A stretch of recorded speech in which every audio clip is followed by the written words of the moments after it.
Hi అండి, నమస్తే. Welcome to మా ఇంటి రుచులు బై రాజీరామ్. ఈరోజు మన వీడియోలో దసరా నవరాత్రుల్లో 5వ రోజు ప్రసాదం అండి. అమ్మవారికి ఎంతో ఇష్టమైన దద్దోజనం. గుళ్ళో పెట్టే ప్రసాదం లాగా కమ్మగా టేస్టీగా రావాలి అంటే ఈ విధంగా ఒకసారి ట్రై చేయండి. ప్రసాదం లాగే కాకుండా మధ్యాహ్నం లంచ్లకు కూడా ఎలా ప్రిపేర్ చేసుకోవచ్చండి. చేసుకుంటే 6-7 గంటల వరకు కూడా పుల్లగా అవ్వకుండా ఉంటుందండి. ఈ దద్దోజనం ప్రసాదాన్ని పర్ఫెక్ట్ కొలతలతో ఎలా చేయబోతున్నానో వీడియో చూసేయండి. ఈ ప్రాసెస్ ఏంటో తెలుసుకునే ముందు మీరు కనుక కొత్తగా నా ఛానల్ చూస్తున్నట్టయితే ప్లీజ్ సబ్స్క్రైబ్ మై ఛానల్. ఒక బౌల్ తీసుకొని ఉడికించి పెట్టుకున్న వేడిగా ఉన్న ఒక కప్పు రైస్ వేసుకోండి. మీరు లేదా అన్నం వండుకొని చేయాలి అనుకుంటే మీరు ఎంత క్వాంటిటీలో అయితే చేసుకుంటున్నారో అంత క్వాంటిటీలో కుక్కర్లో వేసుకొని 3 విజిల్లు వేయించుకోండి.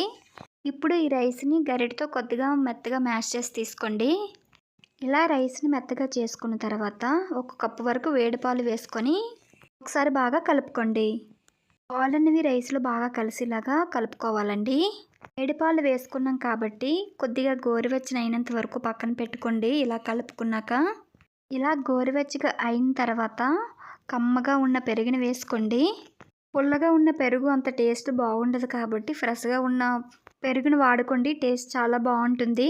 1.5 కప్పు వరకు ఫ్రెష్గా ఉన్న పెరుగుని వేసుకొని ఒకసారి బాగా కలుపుకోండి. బాగా కలుపుకున్న తర్వాత ఇందులో టేస్ట్కి సరిపడా సాల్ట్ని కూడా వేసుకొని ఒకసారి బాగా కలుపుకోండి.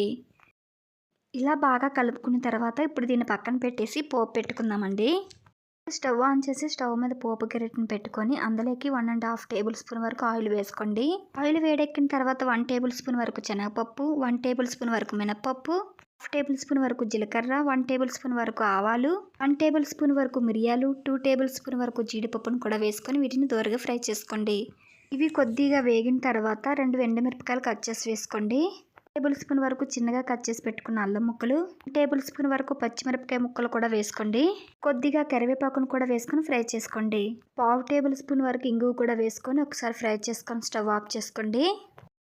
పోపుని దద్దోజనంలో వేసుకొని ఒకసారి బాగా కలుపుకోండి. ఇలా ఒకసారి బాగా కలిపేసుకోండి. ఇలా కలుపుకున్న తర్వాత 2 టేబుల్ స్పూన్ వరకు దానిమ్మ పండు గింజలు కూడా వేసుకోండి. ఈ నవరాత్రుల్లో అమ్మవారికి దానిమ్మ పండు గింజలు కలిపి దద్దోజనం పెడతారండి నైవేద్యంగాన. దానిమ్మ పండు గింజలు వేసుకొని ఒకసారి బాగా కలుపుకొని సర్వ్ చేసుకున్నామంటే ఎంతో టేస్టీగా ఉండే గుడిలో పెట్టే ప్రసాదం దద్దోజనం ఇంట్లోనే ఈజీగా ప్రిపేర్ చేసుకోవచ్చండి. ఎంతో రుచిగా ఉండే దద్దోజనం రెడీ అయిపోయింది కదండి. ఇలా చేసుకున్న దద్దోజనం మీరు కూడా మీ ఇంట్లో ట్రై చేసి అమ్మవారికి నైవేద్యంగా పెట్టి టేస్ట్ చూడండి. ఎలా వచ్చిందండి కామెంట్ బాక్స్లో కామెంట్ చేయండి. మీరే కాకుండా మీ ఫ్రెండ్స్కి మీ రిలేటివ్స్కి కూడా షేర్ చేయండి. మరెన్నో సింపుల్ టేస్ట్ రెసిపీస్ కోసం నా ఛానల్ సబ్స్క్రైబ్ చేసుకోవడం మట్టుకు మర్చిపోకండి. పక్కనే ఉన్న బెల్ ఐకాన్ క్లిక్ చేస్తే నేను ఏ వీడియోస్ పెట్టినా నోటిఫికేషన్ మీ దాకా వస్తుంది. Thanks for watching. Bye friends.